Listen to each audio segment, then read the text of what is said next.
We're talking about, again, those warmer nights, and we were just talking about how we're not having to put on those sweaters and those undercoats as we're live from Boone.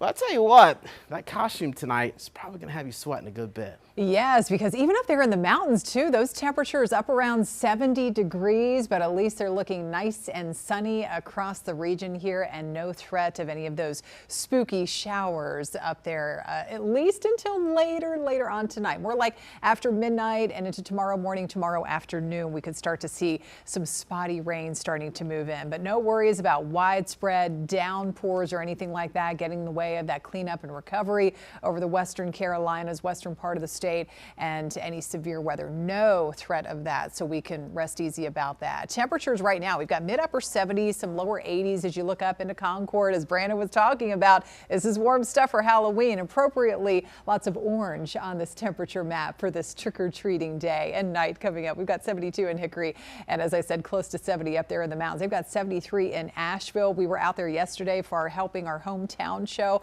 It was only around 71 degrees, so a little bit warmer today, and you can see more lower 80s off to the south. So that trick-or-treating forecast staying on the warmer side for this time of the year, about 72. The later we get into the evening, as the sky looks mostly spooky with, again, just a few of those scattered clouds around. As I said, we do have that cold front approaching, giving us the chance of some spotty showers into tomorrow and early Saturday morning. Even though we're talking about a cold front, yes, it will be a little cooler than, say, 80 degrees over the weekend, but we're still talking about highs in the 70s. So no drastic sub-freezing temperatures, drastically cooler conditions on the way anytime real soon. Here's the Friday front kind of slowing down and stalling to our west into tomorrow. So the majority of some of the more widespread heavier showers will stay off to our west. So a lot of this is going to break apart really by the time it moves in here. We'll hit about 80 tomorrow afternoon, still with some sunshine before we see a little more in the way of cloud cover the later we get into the day. And again, a couple of those spotty showers. The rain is kind of needed here. Obviously, we've been talking about this so much for the past several weeks, how dry it has been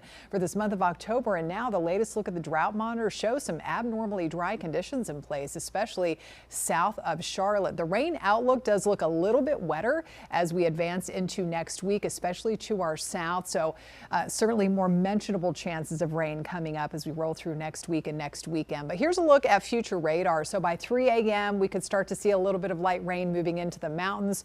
For the most part, it's going to be a dry start to the day tomorrow for that drive into work or if the kids are going back to school. But then by 4 p.m. and beyond, that's when we could start to see a couple of those even heavier spotty showers. But really, they're not going to be blanketed over the entire area. So a lot of you may not see the rain, but certainly some showers are possible. Right on into Saturday morning, Saturday afternoon, Sunday looking pretty good for the Panthers game. And don't forget to turn those clocks back 1 hour before bed Saturday night.